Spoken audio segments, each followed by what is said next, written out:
ಸದನದಲ್ಲಿ ಬಿಜೆಪಿ ಕಾಂಗ್ರೆಸ್ ನಡುವೆ ಸಿಎಂ ಕುರ್ಚಿ ಫೈಟ್ ನಡೆದಿದೆ. ಮುಂದೆ ಕಾಂಗ್ರೆಸ್ ಮುಕ್ತ ರಾಜ್ಯವಾಗಲಿದೆ ಅಂತ ಬಿಜೆಪಿ ಶಾಸಕ ಸಿದ್ದು ಸೌದಿ ಅವರು ಮಾತಾಡಿದರು. ಸದನದಲ್ಲಿ ಇವತ್ತು ಬಹಳ ಇಂಟ್ರೆಸ್ಟಿಂಗ್ ಮಾತುಕತೆಗಳಾಗಿದ್ದಾವೆ. ಇವತ್ತು ಚರ್ಚೆ ಕೂಡ ಆಗಿದೆ. ಒಂದು ಲೆಕ್ಕದಲ್ಲಿ ಜಗಳಾನೆ. ಮುಂದೆ ಕಾಂಗ್ರೆಸ್ ಮುಕ್ತ ರಾಜ್ಯ ಆಗಲಿದೆ ಅಂತ ಬಿಜೆಪಿ ಶಾಸಕ ಸಿದ್ದು ಸೌದಿ ಅವರು ಹೇಳಿದ್ದಾರೆ. ಸಿದ್ದು ಸೌದಿ ಹೇಳಿಕೆಗೆ ಸಚಿವ ಪ್ರಿಯಾಂಕ್ ಖರ್ಗೆ ತಿರುಗೇಟನ್ನ ಕೊಟ್ಟಿದ್ದಾರೆ. ಜೆಡಿಎಸ್ನ ಕುಮಾರಸ್ವಾಮಿಯನ್ನ ಮೋದಿ ಅಮಿತ್ ಶಾ ಸಿಎಂ ಮಾಡ್ತಾರಂತೆ. ನಿಮ್ಮ ಹಣೆ ಬರಹ ಏನಾಗಿದೆ ರೀ ರಾಜ್ಯದಲ್ಲಿ ಅಂತ ಪ್ರಿಯಾಂಕ್ ಖರ್ಗೆ ಅವರು ಪ್ರಶ್ನೆ ಮಾಡ್ತಾರೆ. ಈ ವೇಳೆ ನಿಮ್ಮಲ್ಲಿ ಯಾರು ಮುಖ್ಯಮಂತ್ರಿ ಅಂತ ಮೊದಲು ಹೇಳಿ, ಇವರೇ ಇರ್ತಾರಾ ಅಥವಾ ಬದಲಾಗ್ತಾರಾ ಅಂತ ಸುನಿಲ್ ಕುಮಾರ್ ಅವರು ಟಕ್ಕರ್ ಕೊಡ್ತಾರೆ ಪ್ರಿಯಾಂಕ್ ಖರ್ಗೆ ಅವರಿಗೆ. 2028ಕ್ಕೆ ಬಿಜೆಪಿಯವರೇ ಸಿಎಂ ಅಂತ ಶಾಸಕ ಸುನಿಲ್ ಕುಮಾರ್ ಅವರು ಮಾತಾಡ್ತಾರೆ. ಈ ಸಂದರ್ಭದಲ್ಲಿ ಪ್ರಿಯಾಂಕ್ ಖರ್ಗೆ ಅವರು ಮತ್ತೆ ಟಾಂಗ್ ಕೊಡ್ತಾರೆ, ಜೆಡಿಎಸ್ಗೆ ಎಷ್ಟು ಸೀಟ್ ಬಿಡ್ತೀರಾ ಅಂತ ಹೇಳಿ. ಒಂದ್ ಕಡೆ ಹೌದು, ರಾಜ್ಯ ರಾಜಕಾರಣದಲ್ಲಿ ಈ ರೀತಿಯಾದಂಥ ಮಾತುಗಳು ಬಂದೇ ಬರ್ತವೆ. ಬಟ್ ಆ ಮಾತಿನ ಒಳಾರ್ಥಗಳು ಬೇರೆ ಬೇರೆನೆ. ಈಗ ನೋಡಿ, ಜೆಡಿಎಸ್ ಮತ್ತು ಬಿಜೆಪಿ ಮೈತ್ರಿ ಮಾಡಿಕೊಂಡಿರುವಂಥ ಪಕ್ಷಗಳು. ಈ ಸಂದರ್ಭದಲ್ಲಿ ಮುಂದಿನ ದಿನಗಳಲ್ಲಿ ಬಿಜೆಪಿ ಅಥವಾ ಜೆಡಿಎಸ್ ಮೈತ್ರಿ ಅಧಿಕಾರಕ್ಕೆ ಬಂದಿದ್ದೆ ಆದರೆ ಸಿಎಂ ಯಾರಪ್ಪ ಅನ್ನೋ ನಿಟ್ಟಿನಲ್ಲಿ ಪ್ರಶ್ನೆಗೆ ಇಲ್ಲ ಕುಮಾರಸ್ವಾಮಿ ಅವರೇ ಆಗ್ತಾರೆ ಅನ್ನೋ ನಿಟ್ಟಿನಲ್ಲಿ ಚರ್ಚೆ.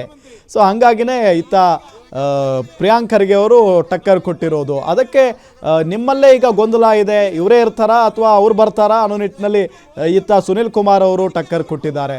ನೋಡಿ ಹೆಂಗಿದೆ ಮಾತುಕತೆ. ಬಿಜೆಪಿ ಸರ್ಕಾರ ಬಿಜೆಪಿ ಮುಖ್ಯಮಂತ್ರಿ ನೋಡ್ರಿ, ಕೇಳಿಲ್ಲ ನಿಮಗೆ ನಾನು ಹೇಳ್ತಿದ್ದೀನಿಲ್ಲ, ಬಿಜೆಪಿ ಮುಖ್ಯಮಂತ್ರಿ ಇಲ್ಲಿ ಹೇಳೋದು ಪ್ರಯೋಜನ ಇಲ್ಲ. ಈಗ ನಿಮ್ಮಲ್ಲಿ ಯಾರು ಮುಖ್ಯಮಂತ್ರಿ ಆಗ್ತಾರೆ ಅಂತ ಹೇಳಿ, ಇವರೇ ಇರ್ತಾರ ಮುಂದುವರಿತಾರಲ್ಲ ಅಂತ ಹೇಳಿ 28ರಲ್ಲಿ ಬಿಜೆಪಿ ಮುಖ್ಯಮಂತ್ರಿ ನೋಡಿ.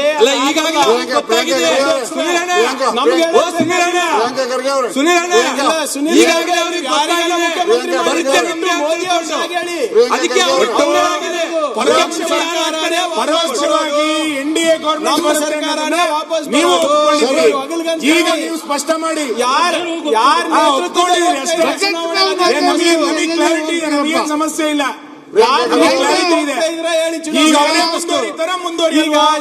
ನೀವು ಎರಡನೇ ಸೇರಿಲ್ಲ ಮುಂದಿನ ಸೇರಿ